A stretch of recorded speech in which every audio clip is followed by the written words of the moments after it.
Hello, I'm Esoteric, and welcome to my Pokemon Red and Blue preparation for the Elite Four. We're going to go over where to train your Pokemon. We're going to go over what types are going to be effective against the Elite Four. We're going to go over rare candy locations to kind of shorten up the training for the Elite Four, and my training in particular, and what items that you're going to need to really make this a easier process. But without further ado, let's go over the first thing, where to train. So besides fighting all the trainers, you have only a few options in the game. Since I already battled all the trainers, I won't have that luxury, so I kind of put this into categories to where you can level your Pokemon in the wild. The first category is Victory Road, basically the Pokemon that could easily train, or easier than the rest of the areas in the game can have a good time training up. So Ice types, Fighting, Grass, Ground, Psychic, Water, and Normal type Pokemon can have a good time here. Ice is going to take a little bit of damage from ground and rock moves because they are weak, but you shouldn't have that much of a problem. Normal types will only benefit here if they have a diverse moveset, such as Kangaskhan. You teach Kangaskhan Surf, it will be kind of easy to train up there, but if you don't, if it just knows like Body Slam and basic normal type moves, it won't have an easy time here. It's actually pretty difficult. So my next place that I think is a good place to train is Route 23. Ice types, electric types, normal types, rock types are good here.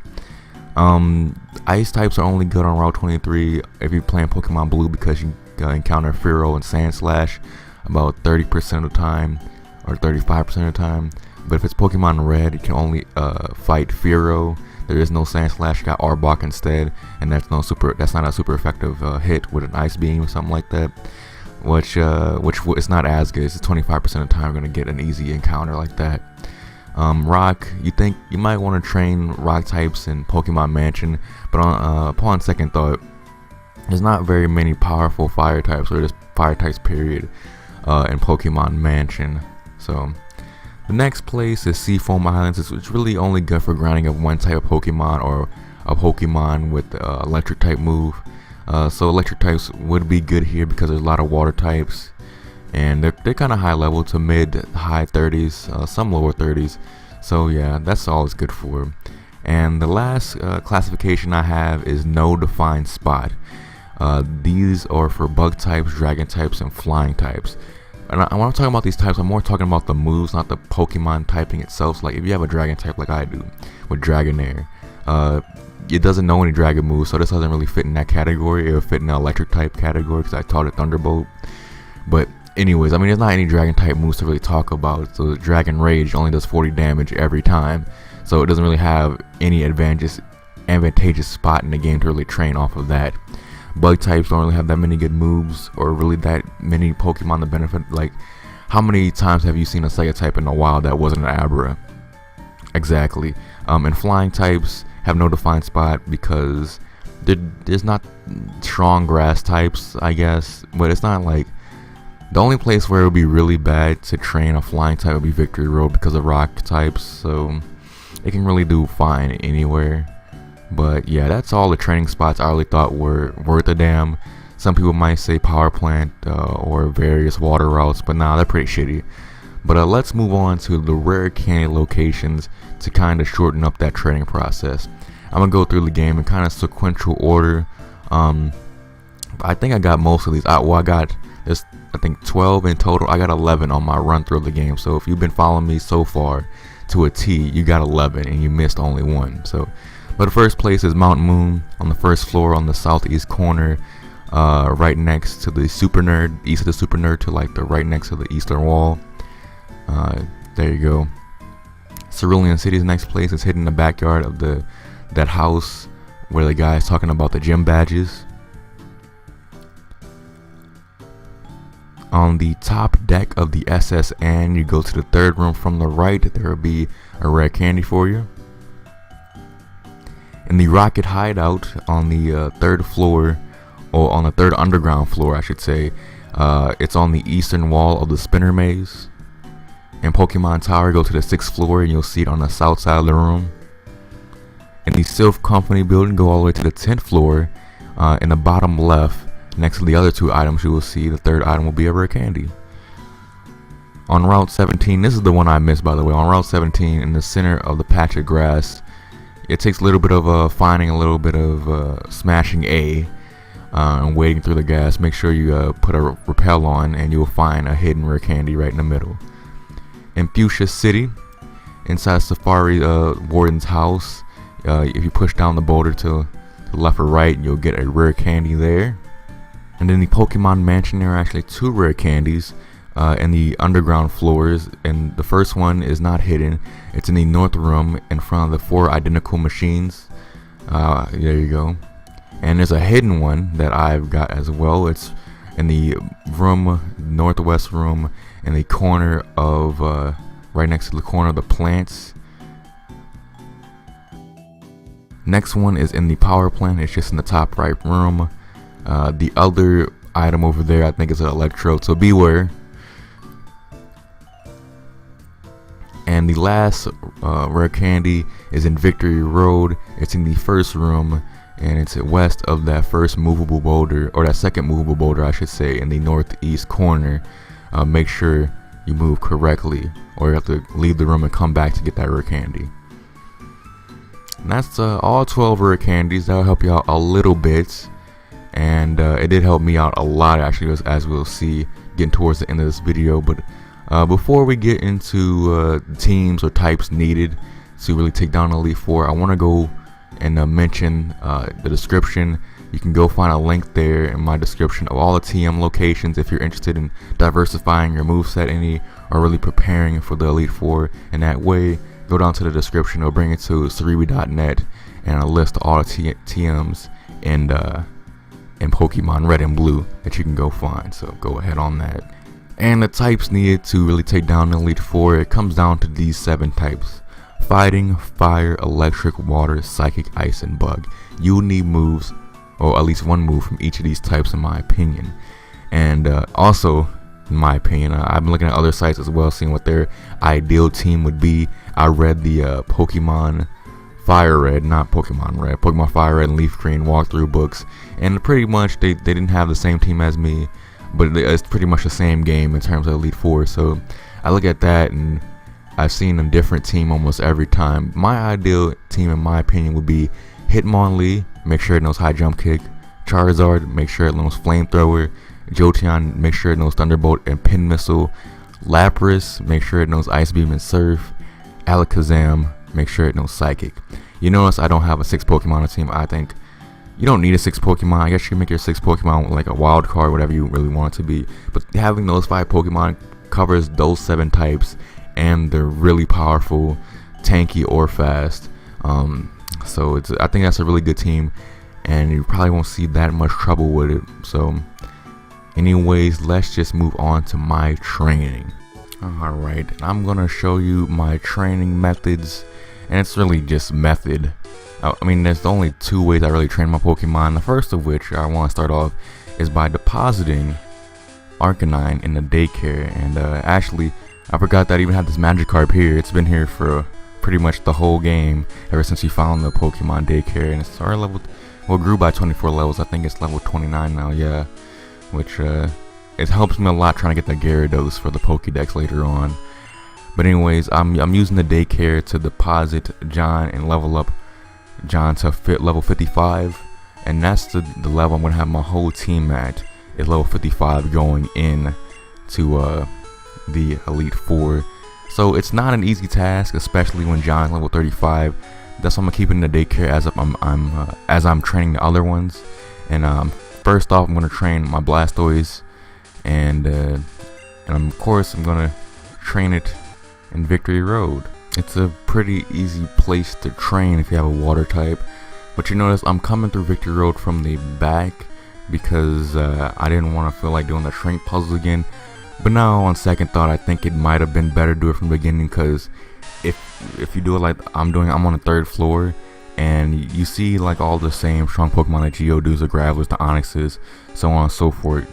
But you also see Venomoth instead of Marowak on this floor. So I guess in that case, it would have been better to start on go on the 1st or 2nd floor and train there, so I had a higher chance of facing more ground types. But I came out just fine. What I really have to worry about is the annoying as Zubats and Geodude that barely give me any experience. But I'm not gonna show, of course, all the levels, every single battle. I'm just showing a few clips here. I'm starting off on level 46, which is a good. It's pretty good. Plus, I don't mind grinding up 9 or 10 levels or so. If I have the rare candies that I do, and I'm actually going to use all of those. I'm going to save most of those for Dragonair, because Dragonair has a slow growth rate, and it already took a long time to train, like Emil, for example, to level 55. As you see here, I think no, it didn't level up. It already took a long time to train the Blastoise up, and it has like a medium fast growth rate.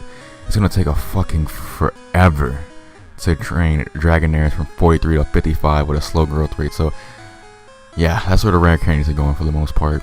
But yeah, Victory Road, it's the best place in the game to train up most of your Pokemon.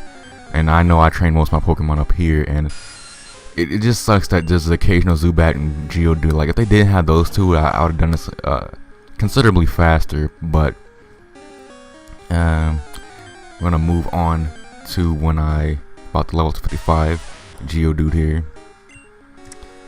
Yeah, already 54. I just cut to that. It wasn't just that simple, but it took me about, I don't know, over an hour to get here. And you might say, oh, that is a long time. So if you don't want to put that time investment in, and you just want to go ahead and just use your candies and see where you are, then just go ahead, because technically you can beat the Elite Four in the high 30s. The margin of error is pretty much nothing. You cannot fuck up. You have to be pretty much perfect, and your type coverage has to be perfect, and your team basically needs to be woven like a very, very tight sheet. If that's an analogy that people could use. But anyways, Emil level 55 off that Onyx encounter, and let's look at the stats. 151 defense, 127 special. I'm loving those moves. And I should probably mention, because I might forget, this is more so I don't forget for later. Yeah, now we're about to begin our training with Sam. I turned the battle animations off for the training session. I recommend you do the same if you are trying to train this much. It saves you a lot of time. I'll just say that much. It saves you a lot of time.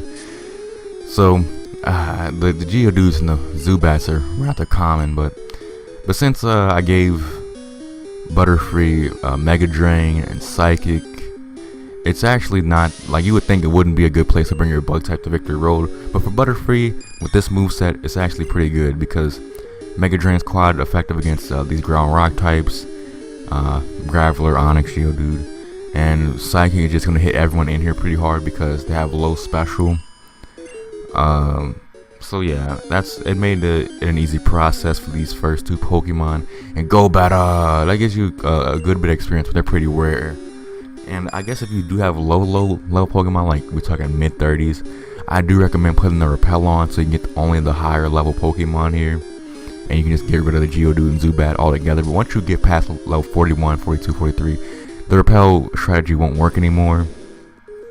So gotta be aware of that. And yeah, we're skipping ahead to one of the last encounters before Sam hits level 55. And while doing this, I am getting a lot of steps. So John is leveling up as well. And if you want to take that route, like put one Pokemon in daycare, make sure that Pokemon doesn't learn any moves, like it's done learning level up moves. As you look at the stats here, really good special and speed, solid moveset. It's not the best in terms of stats, but as I will show in the Elite Four battles, it'll prove itself to be very useful. Butterfree will, and has throughout this whole game.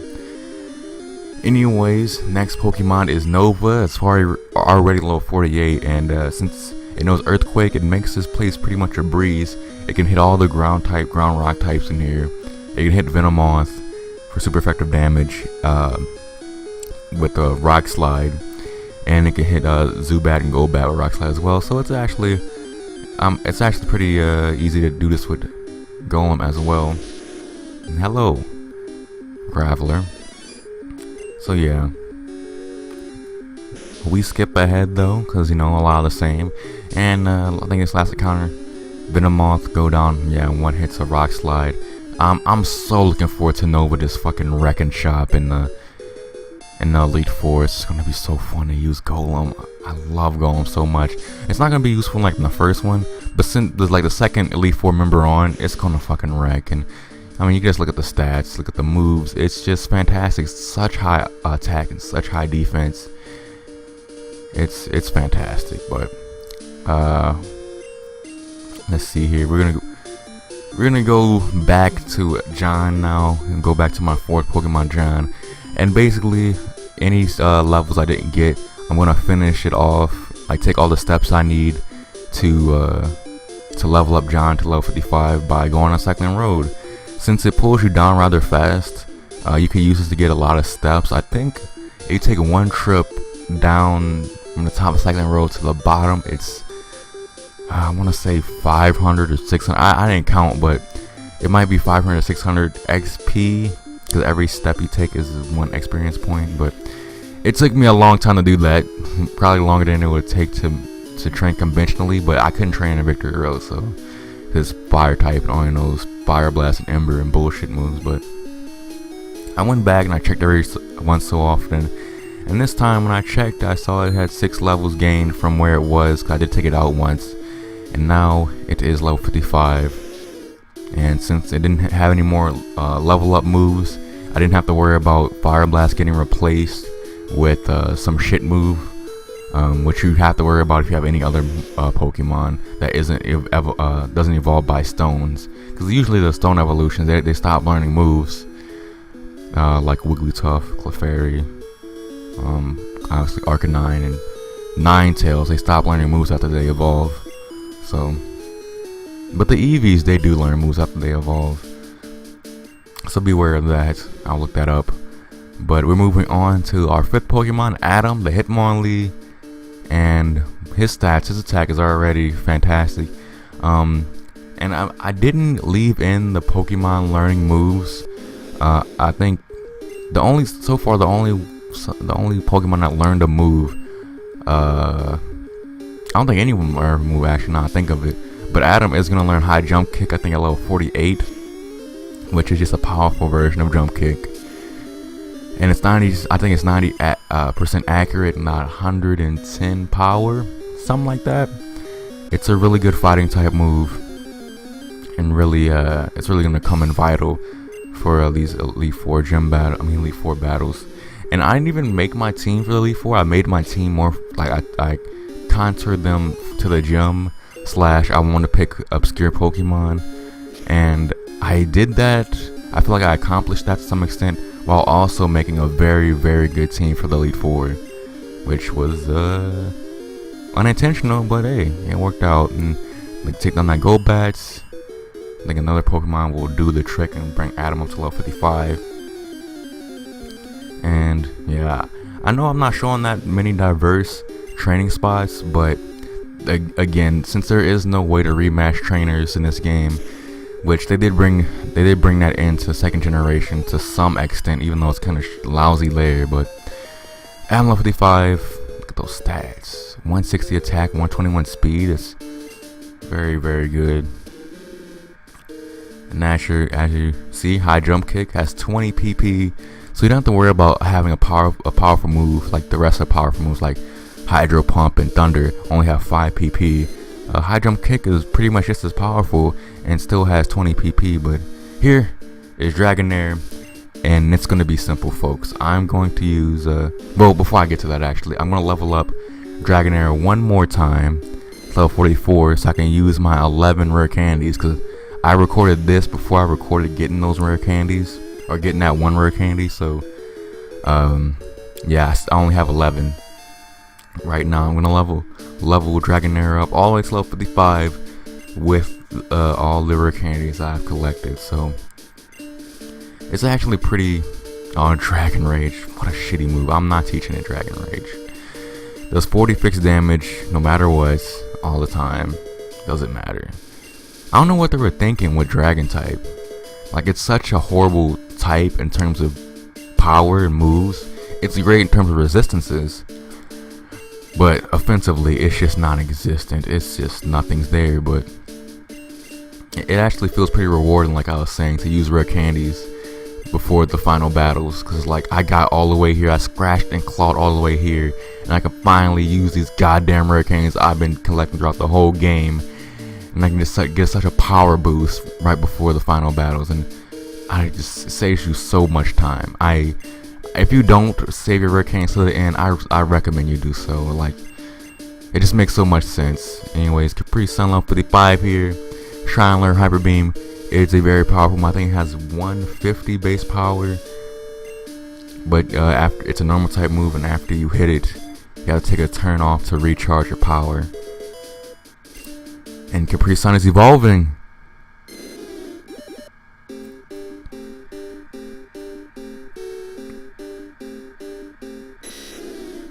Capri Sun evolved into a Dragon Knight, one of the most powerful Pokemon in the game.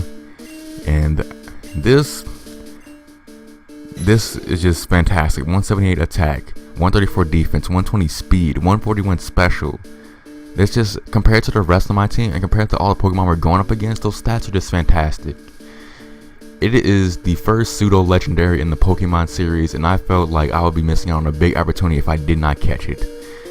Has a okay moveset. Blizzard's powerful, Thunderbolt's powerful. I won't be using Hyper Beam, but still. Now I'm going to move on to the items segment of preparing for the Elite Four. I basically sold all the extraneous TMs I didn't need, like Sky Attack, Explosion. I forgot about the other two. It might be Submission and something else. But I basically got, I think, about $9,000 Pokeyen off that. And I already have like 30 revives. Got 9 Hyper Potions. And I've noticed here, I want to get some more Hyper Potions, which will heal 200 HP. But you can't buy those, so you only buy those in Cinnabar.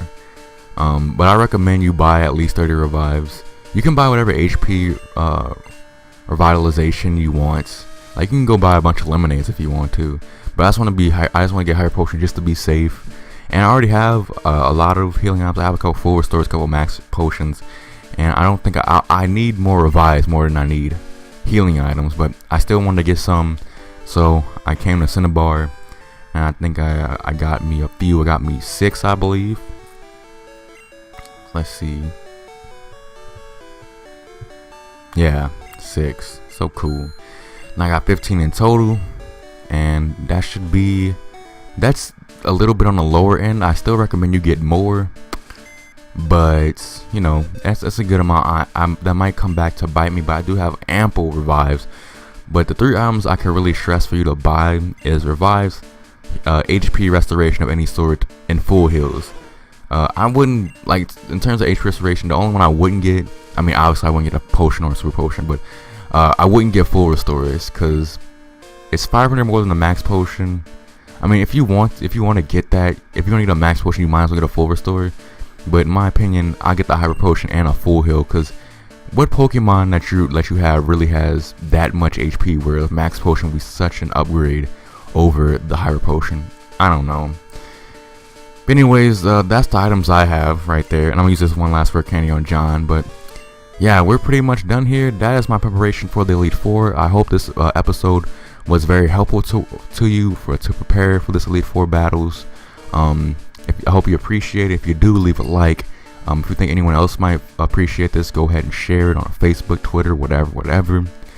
But that is it for now. Have a nice day, and see you tomorrow where we face our first opponent in the Elite Four Challenge.